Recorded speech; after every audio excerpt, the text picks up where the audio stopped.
Hey guys, it's Mathel here once again, and the next build I've chosen to undertake after that rather interesting ice spear totem thing is Burning Arrow with Blackflame.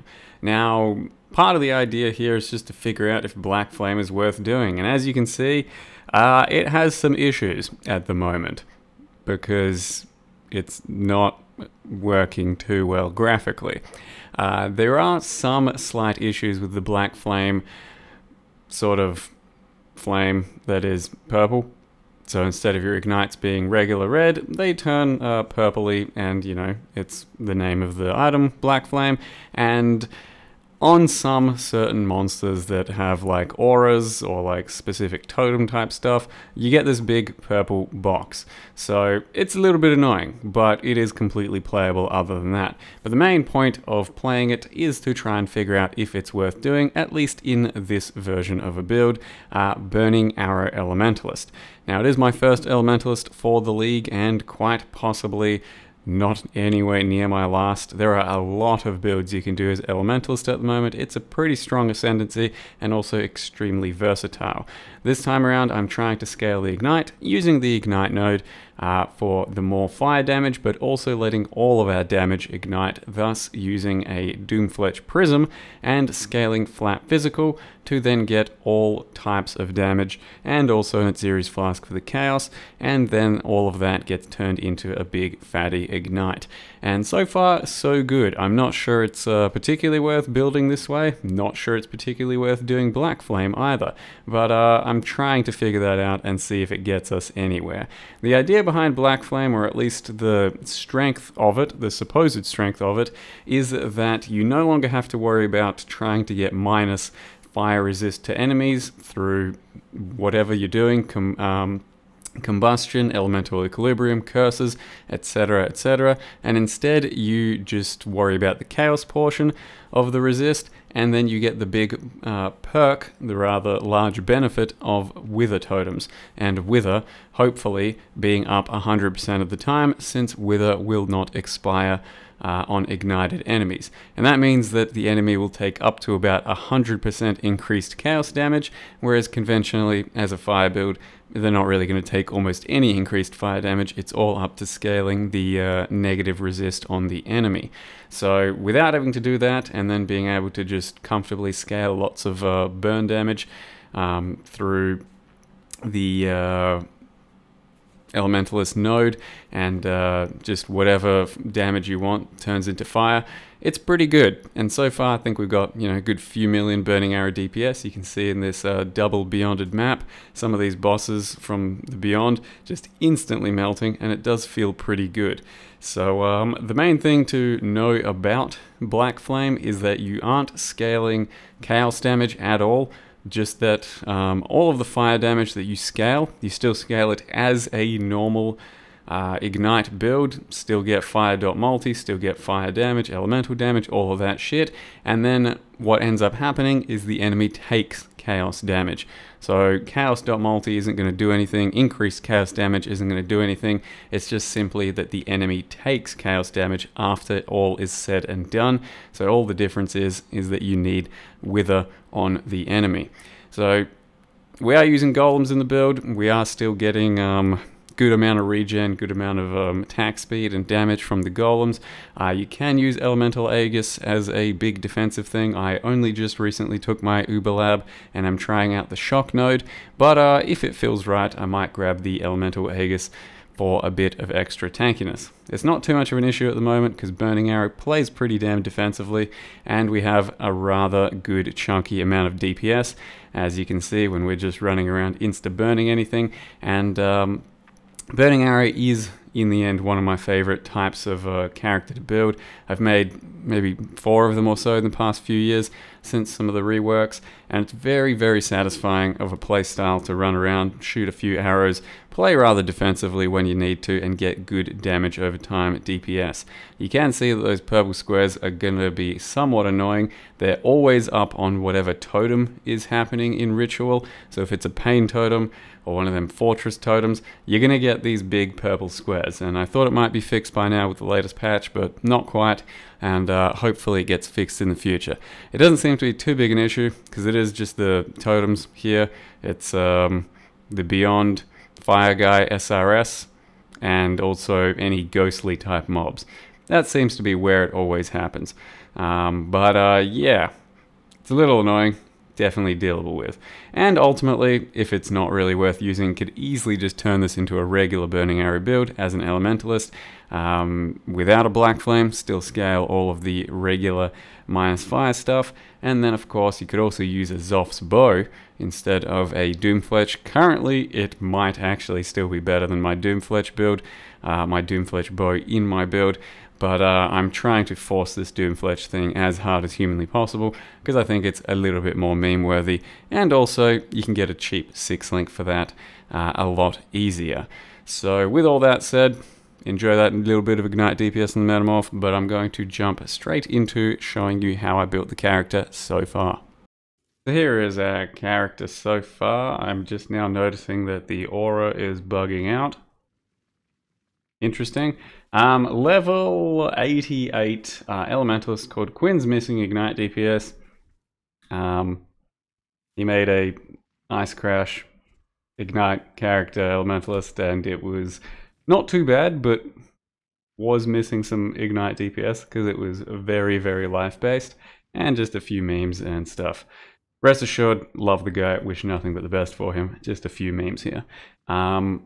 We are based around Doomfletch, as I said. Holy fuck, this aura is actually annoying me. I don't know why it's doing that. Let's slap this guy on. Alright, so around the Doomfletch, because we can do any kind of fire damage through this node, all types of our damage will end up being stacked into one big Ignite.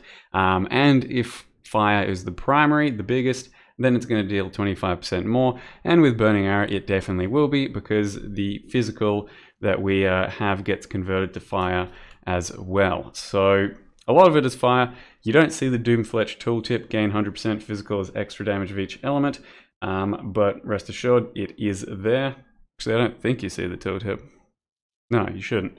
And then it should just scale off of lots of flat physical, similar to how a Void Forge does. You try and get just lots of physical damage because each point of fizz gives you a point of fire, lightning, and cold. And it ends up being a pretty powerful bow, and Doomfletch Prisms to start with, or Doomfletches as a 6-link are like 10C, they were.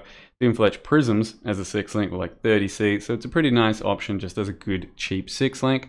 And Zoph's bow is also very competitive, just because it's got a lot of fizz to start with, and then it's a 7-link at the end of the day. I think at this point in my build, it's probably about the same. Maybe Doomfletch pulls ahead, but if you build purely into a Zoph's bow with all of the extra physical as fire sort of crap, you know, from items, then maybe it's not going to be as good. Who knows? Not really going to check it just yet. Doomfletch is the build.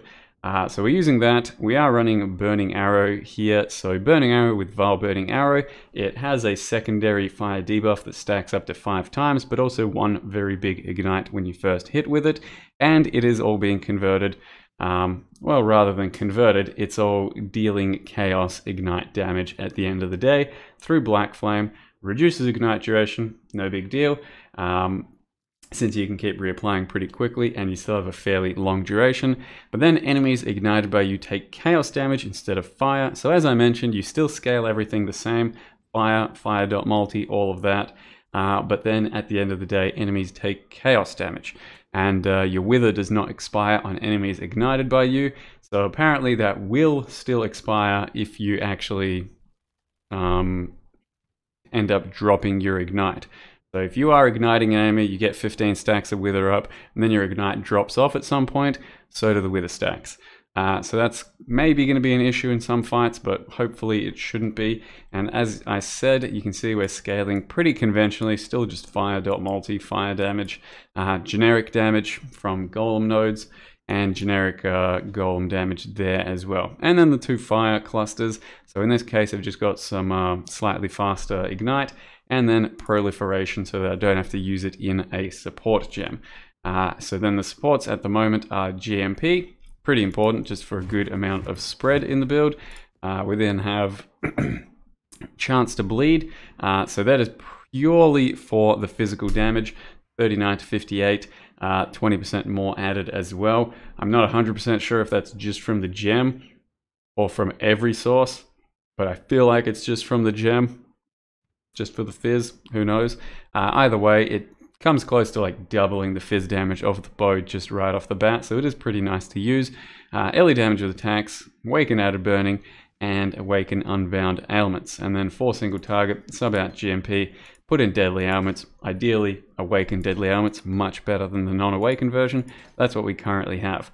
And then using a replica Lore Weave, just because there aren't too many chests out there to give us good ignite damage scaling, but the flat fizz, the sort of early damage ain't too bad. And then we get a lot of life and crit chance, and the crit chance is good for keeping up elemental overload.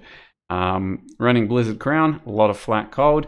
The minus cold, or the bonus cold resist doesn't do anything for us because we don't care about cold resist, but all that flat cold gets added towards the ignite total, so it's pretty damn good for us. Gloves that you make with Scorching Fossils, so just Scorch Fossils, some Hunter Gloves, Fire Dot Multi. Can't go wrong with a Deity and Dawn because it just makes all of your ignite a lot faster. Big damage increase there. Grabbed some boots and haven't made anything from them yet, but they're okay. Hunter boots, trying to get Pierce on them ideally, but it is a little bit tough to get Pierce as well as movement speed and life as 3 good prefixes.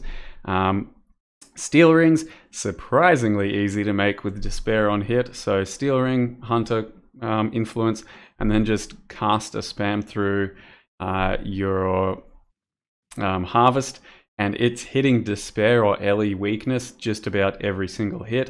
So I ended up rolling like 50 Despair rings until I got this one that I was very happy with, but I was gonna just run just about any Despair on hit ring and then sub on a real proper ring for boss fights and all that, because I do have a Despair set up for a much stronger Despair in any case during bosses with Stormbrand, Hex Touch, and Ink Crit. So the Stormbrand is there for elemental overload procs, but also to get our curse up. I then have an amulet that currently still needs a bit of work. Fire Dot Multi, a lot of dexterity, we do need plenty of that. Bit of fizz, bit of fire damage, but I need a remove defense mod from Harvest so I can craft life on there. Likewise, need to remove that life, add better life through Harvest. I already tried that once and got a worse roll, but it's another Hunter Quiver with the Pierce mod, because we do need at least 1 or 2 Pierce, which is why I get that here. And then you're looking for Fire Dot Multi, damage over time, early damage, this is okay as well. And you get that through Scorching Fossil spam. I bought this one on the market for 2 exalts because it was up there for a little while and no one else seemed to take it, so I thought too good a deal to pass up. So that's that. As far as our reservation and stuff, we are running Malevolence, though throughout some of the video I was running Herald of Ash with the Despair Herald of Ash effect. It looks cool, it just adds a bit of flair to the build, but it does pretty much nothing for our damage at the moment. It's very good for using a Zoph's bow though. Otherwise, yeah, Malevolence much better. Filling out accuracy with precision at the moment. Was hoping to get rid of that eventually, but I'm not sure I'm going to be able to. And then Vitality for a bunch of life regen. And then we have all 5 of each golem. So 1, 2, 3, 4, 5. They all give very strong buffs thanks to Elementalist. Lots of crit, lots of damage, lots of cast and attack speed. Good bit of extra damage reduction and a lot of life regen. Life regen at the moment is 1,000 a second just standing around, and that's quite a lot. That's like damn near 20% of my life a second. Obviously life is a bit low at the moment. I'm going to try and bring that up to 6k, but I do need that to be life a lot heavier, and I do need to be able to craft life down here, and then the next few levels I'm actually just filling out life. So it should be a little bit nicer.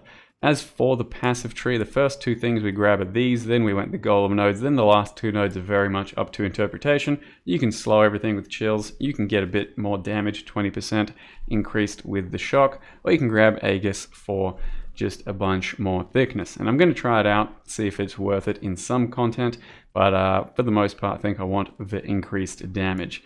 And then the reason we have 5 golems, this node here gives 1 golem, this node here gives a golem, that gives a golem, and then you run an anima stone, and that gives another golem. So that's 5 golems in total. Our large cluster really can't do much with these, just get primordial bond, and that's about it. For these, scorching fossils until you hit some good stuff. In this case, blowback and smoking remains, and then this one, fan the flames and smoking remains.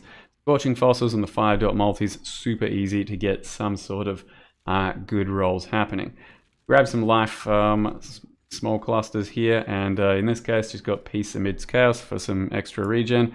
Would have liked Fettle, but these aren't too bad as well. And then I'm filling out the dual sockets with searching eyes using life, ideally fizz to bows, and then any element is fine as well. I'm just harvest crafting these through, you know, harvest life, harvest lightning, fire, cold, doesn't really matter. And you can come up with some decent little results, especially if you buy already fractured life little searching eyes. So they should be the biggest damage increase for us. But yeah, I think that's all I've got to say for it as well for now.